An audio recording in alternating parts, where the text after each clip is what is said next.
So good day to all our viewers. Today I'm in conversation with a special guest and one that our audience surely needs no introduction to. That is David Anderson, the visionary behind the Kanban Method. And talking about Kanban, hi David, yes. Talking about Kanban, David just released his newest book, Discovering Kanban, the Evolutionary Path to Enterprise Agility. And David, I heard you just got a copy of it yourself, so maybe you can show it to us. You're so fast with this, right? Because this came in the mail for me 10 minutes ago, just before so this came, I guess, from the printers here in Europe. Awesome. So yeah, new book, new, very, very different cover from the old one. Talking about the old one, this isn't just another book.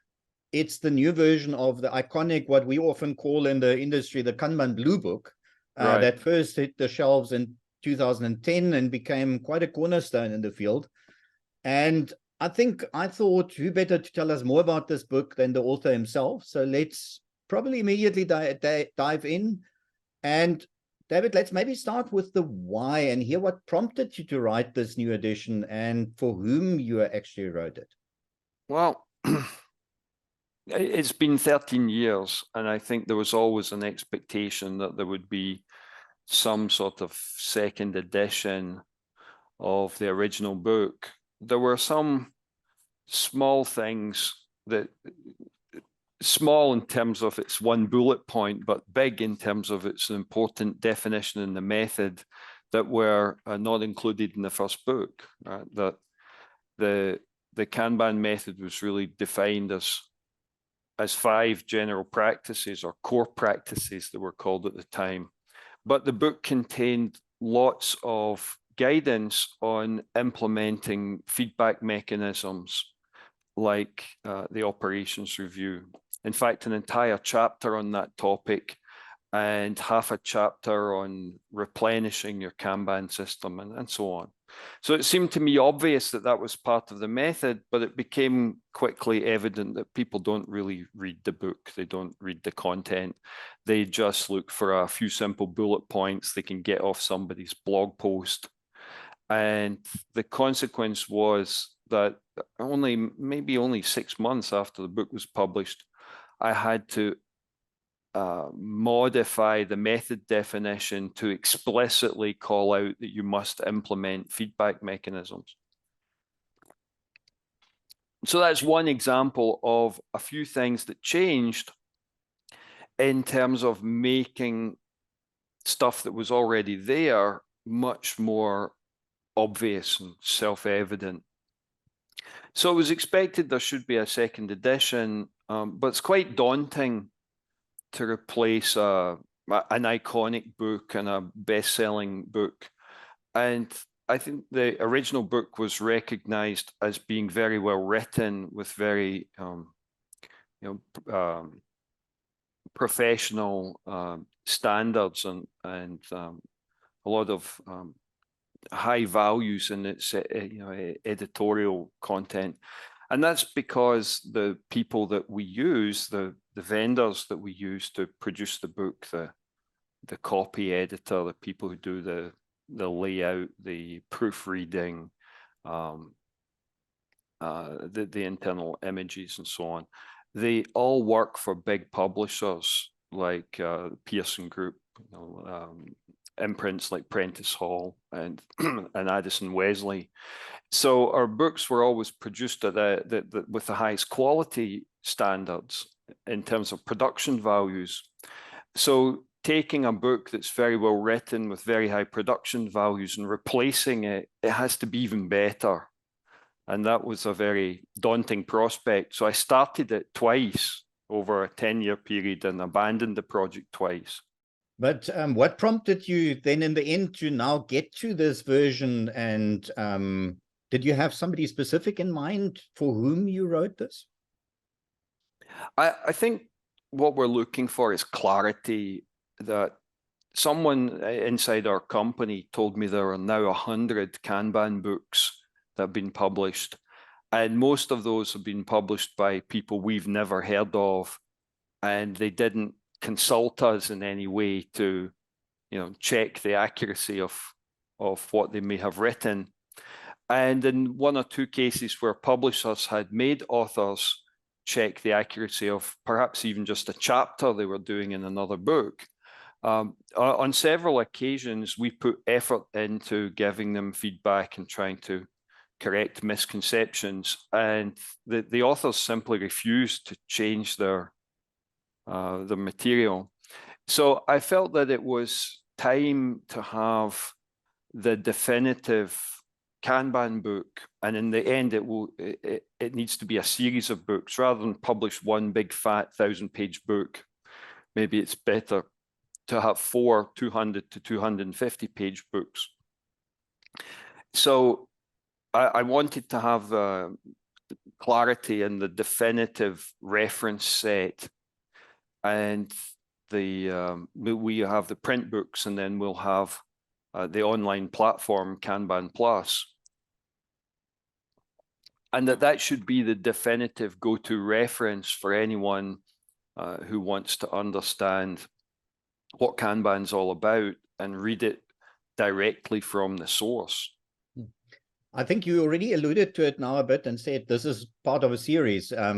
And that actually intrigued me when you first said it, and when it now says on the cover it's part of a series, because I mean the Blue Book in itself was a self-contained book, but now you're saying it's more of a series. Do you have already an idea how that will be looking like, or where that will be going to? Yeah, indeed. So there are 4 books planned. Now, that's not to say there might not be a 5th, right? But the 4 books: Discovering Kanban, Implementing Kanban, Coaching Kanban, and Scaling Kanban. And they could all have gone in one book that would have taken another 5 years to write, probably. It would be 1,000 pages thick, and it would cost over $100 if you had to buy it. Yeah, so we have the original book here, and it's roughly the same size as the new one, roughly. But this original book is divided into 4 sections, and the first section was supposed to be, or really is, part 1. It's called Introduction, but it's primarily the motivation, the why would you pursue Kanban? Why would you care about it?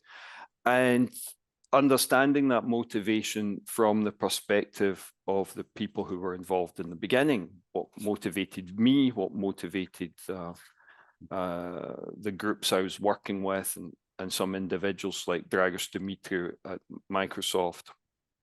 And then part 2 is if you like, the executive overview.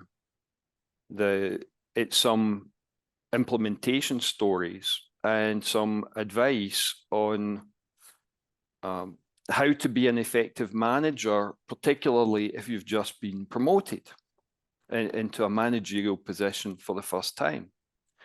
Then section 3 is the how to implement thing, and section 4 is about methods, models for thinking about improvements. So section 4 includes a look at lean and Edwards Deming's material, the theory of profound knowledge, the theory of constraints material, and looking at bottlenecks and starvation conditions and different things. So 4 distinct sections. One that was the motivation. The second one was more some stories to help people form an empathy with the implementations, and to realize that this was not a thought experiment. We were writing down real experience. And then the 3rd section explaining the mechanisms, the mechanics of it, and the 4th section then talking about more advanced things about how to improve from there. So the new book really takes those first 2 sections and expands it out into a whole book, that there are more stories, that they're deeper, they're richer, they contain a lot more explanation in terms of It's not just story of this guy at this company put a board on the wall with some sticky notes on it, and then he did this, and then he did that, and then he did the next thing. And in the end, everyone lived happily ever after.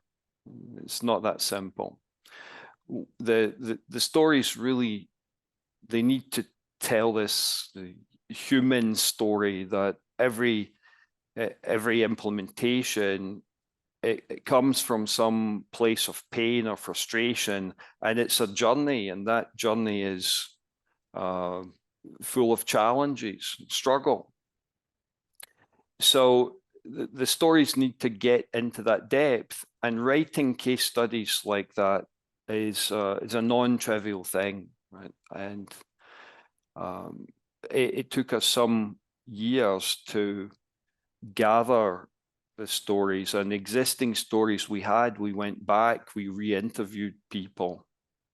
So some of my staff went back, re-interviewed people. We collected a lot more information, and particularly from a company called Posit Science in San Francisco, which was an ongoing engagement that I was helping with at the time when I wrote the first book.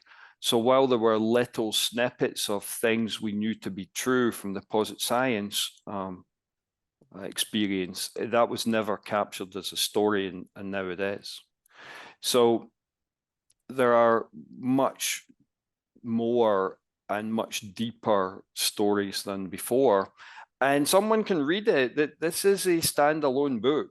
You can read this and you can figure out everything that you really need to know to implement Kanban and be really quite an effective Kanban coach.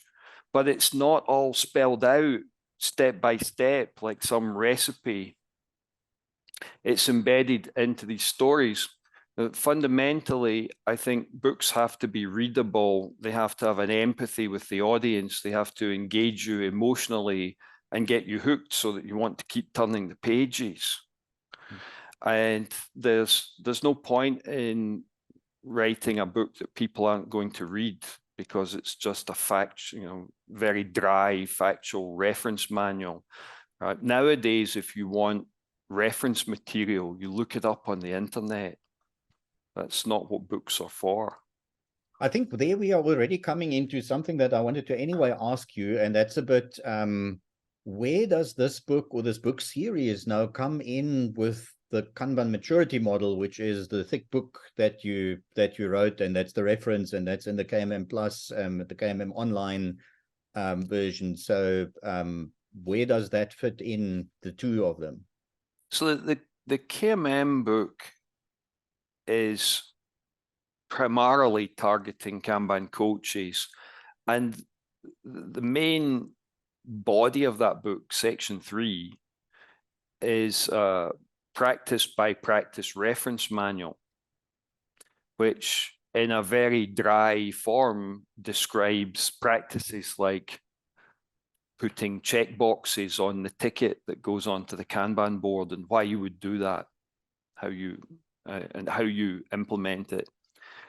And there's, I think, 150 plus of them described in the second edition of the book.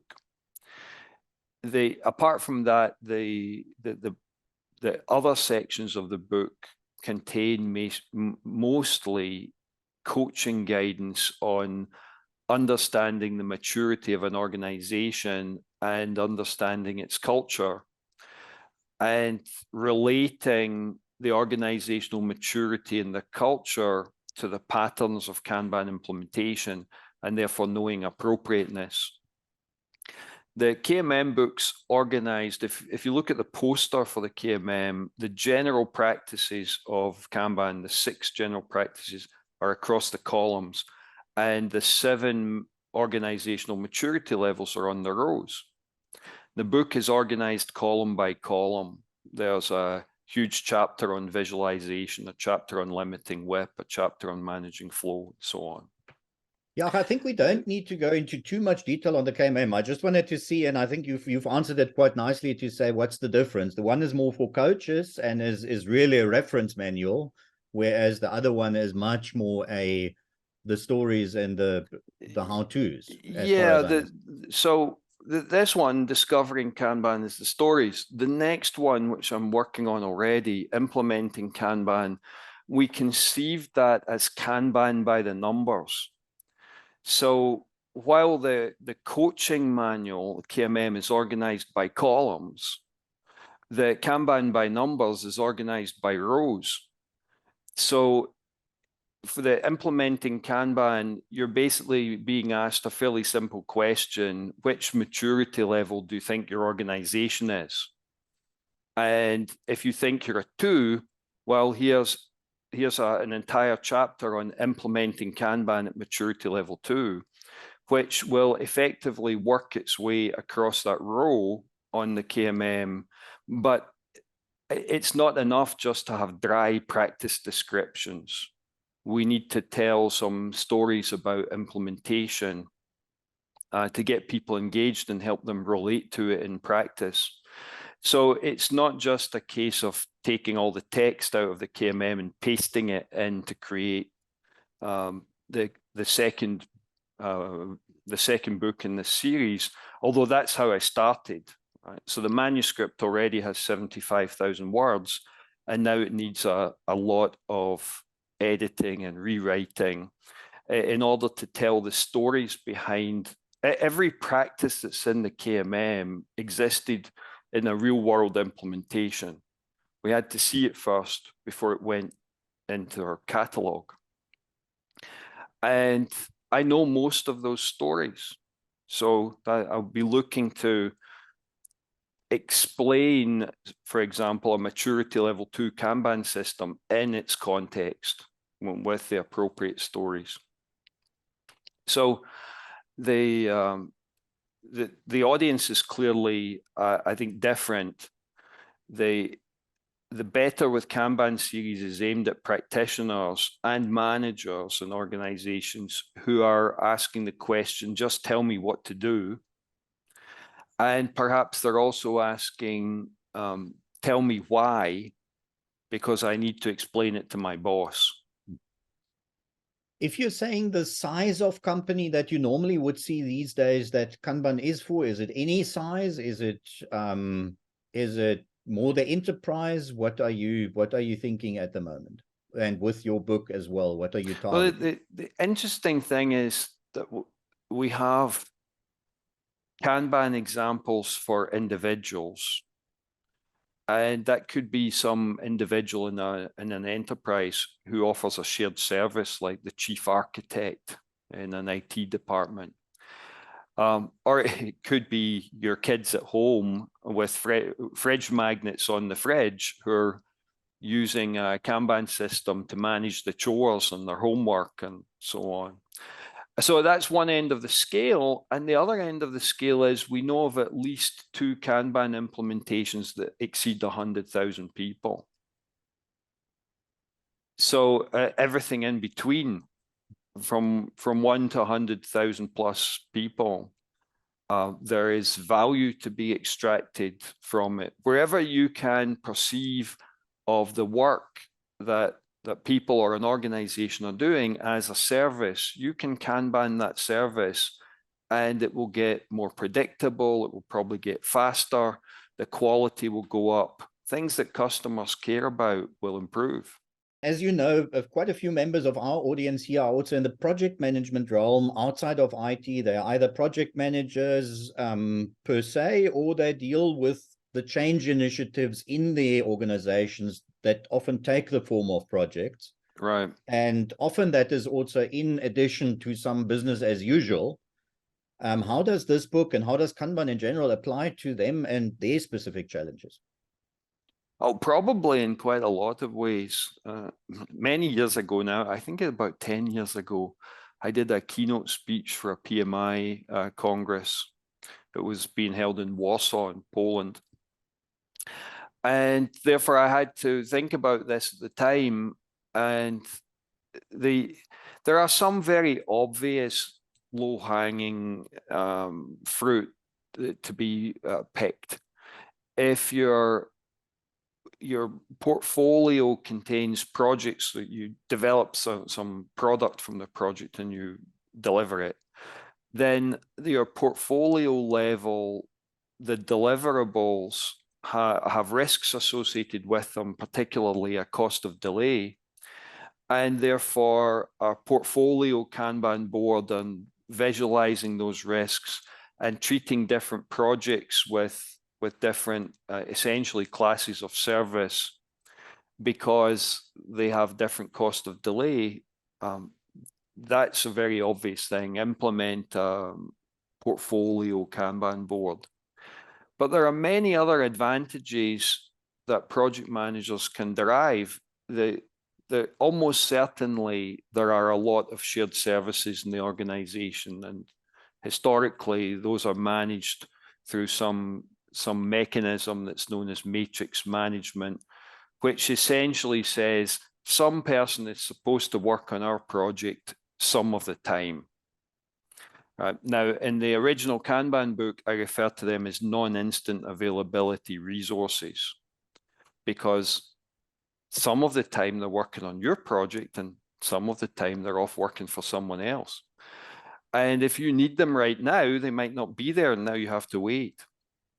Well, managing these shared services and these non-instant availability resources gets a lot easier. So if you put Kanban systems into all the shared services become much more predictable and reliable. And project managers like that. They like to be able to make a plan and for things to follow the plan. So Kanbaning the shared services certainly works. And then inside the project, work that's of a similar nature, if you're limiting the work in progress and just pulling enough work, you're not overwhelming the workers, they're not multitasking, they're not overloaded, then their work will be very predictable. And that enables you to move away from perhaps managing every individual task to aggregating services together. So I'm sure those who project manage maybe in, say, a construction environment, they don't ask the bricklayer to make an estimate for every brick they're going to lay. Instead, they use a quantity surveying type approach of saying, how many bricks per hour can the bricklayer lay? And then how big is the building? How many bricks have to be laid? Then they know things like, what are the setup costs? And what are the teardown costs of actually arriving at the site and setting up to lay bricks?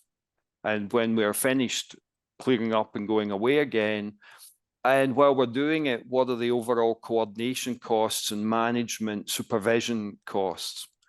All of that stuff is really explained in the Kanban book. It comes in quite a lot more if you're looking at project management in the knowledge work. I mean, obviously, if you're building a house, often there's certain things, or a bridge or whatsoever, that's limited. But in knowledge work, you're dealing with non-fixed time brackets and not known tasks and things like that. So you're definitely managing unknowns. It's true that the variability in knowledge work, professional services, is a lot greater. And limiting the amount of work that's in progress is a good way of controlling that variability. And it forces people to focus on finishing things they've started and dealing with whatever issues might come up, the dependencies, the blockers that come up, and perhaps paying attention to, okay, this blocked us and that was nasty and we didn't like it. Perhaps we can prevent it from happening again. So more of a focus on process improvement.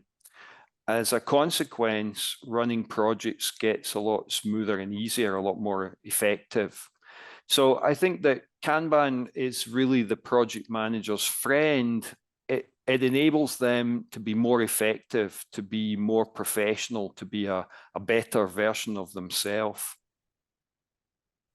Awesome. Thanks very much. Yeah, I'm looking at the time. We are already getting into a bit a longer interview, but I do have one more question for you, and that is, when writing this, were there any specific insights or epiphanies that you had now that you have reviewed this and that you really looked at this again after 13 years and very much in a depth, and also while planning the series? I think there's a slightly different focus that the new book, towards the last few chapters of the new book, look at the issues of scaling in larger enterprises and what makes scaling difficult, and things that you'll not hear in scaling frameworks, like you need to mature the organization, you need to improve the level of trust, you need to develop leaders, there needs to be leadership. How do you go about doing that? So there's a change of emphasis away from process improvement that can come later in the book series, and a focus more on the fundamental issues of scaling, that you have to mature an organization, you need leadership, and doing that means that you need to pay attention to the culture. So I think that's the key difference. Perhaps the biggest single epiphany was that the new book starts on page 1 with a picture of me with my, at the time, 3-month-old daughter strapped on to the front as we're walking through Tokyo, and it ends with her 18th birthday party. And therefore, we've been doing this for over 18 years. That was the biggest single epiphany, right? That Kanban's really come of age. This is not just some new thing or some fad, that it really works and it's really mature already. Yeah, and I think the body of knowledge attests to it. We talked about the Kanban maturity model. We see behind you the poster of fit for purpose, things like that. There's quite a bit of body of knowledge, and I think this is the introduction to this book series, but there's a lot more behind it. Yeah, when I wrote this original book, I called it a 72,000 word introduction to Kanban, because I knew it wasn't nearly everything. And it's taken me 13 years to get round to extending that. Although there's been other things in the meantime, the Kanban maturity model, the fit for purpose material. But still, the 72,000 word introduction is now being replaced with a 4-book series. Yeah. Yeah, thanks, David. I don't know if there's anything specifically else that you would like to tell the listeners still about this book, about Kanban, about something. Well, I think that at the beginning we talked about it was very daunting to replace the old book, and you'll also see that there's been quite an evolution in the cover, although the actual content and what the characters say is the same from the original cartoon. But we wanted the new cover to reflect the way that we see people using Kanban today, right? So they have their Kanban software here, their online version of the tool, and they're all working remotely, perhaps in different parts of the world. And it was not just a daunting task to write the book, it was really a daunting task to figure out how to package the whole thing and to design a book cover and a series of book covers. So it took us an extra 3 months to get the book out because of not just the cover, but the other work that we did in the production of the book. So it's a big relief to have it done, but it was really a daunting task. It's the most personal book I've written also. And I know that there'll be people who will not like that. They just want the practices. Well, if they just want the practice information, they can find that online. And our new platform, the Oracle of Kanban, is Kanban Plus, which will be launching within the next week or so. Certainly by the time I get to Kanban Brazil in September. Kanban Plus. So while we already have KMM Plus for Kanban coaches, the definitive online reference for all the material will be Kanban Plus. And therefore, people who just want to know practice descriptions, go look it up online. Otherwise, I hope that the readers will enjoy the emotional engagement of the book and be able to empathize with the stories and the characters and the companies, and really understand at an emotional level why what we're doing with Kanban is important and how it makes a difference in people's lives. Awesome. Thanks. Yeah, thanks, David. I think that gives us a good introduction to this book. As I said, I mean, it's always nice to talk to the author rather than doing a book review or things like that. So it was awesome again chatting to you. And I think with that, we can let our viewers go their ways again. And I hope as the viewers, you enjoyed this, you got a bit out of it. Obviously, you can find the book online on Amazon at the moment, also as an ebook, things like that. And I hope you enjoyed it, and we'll see you again soon.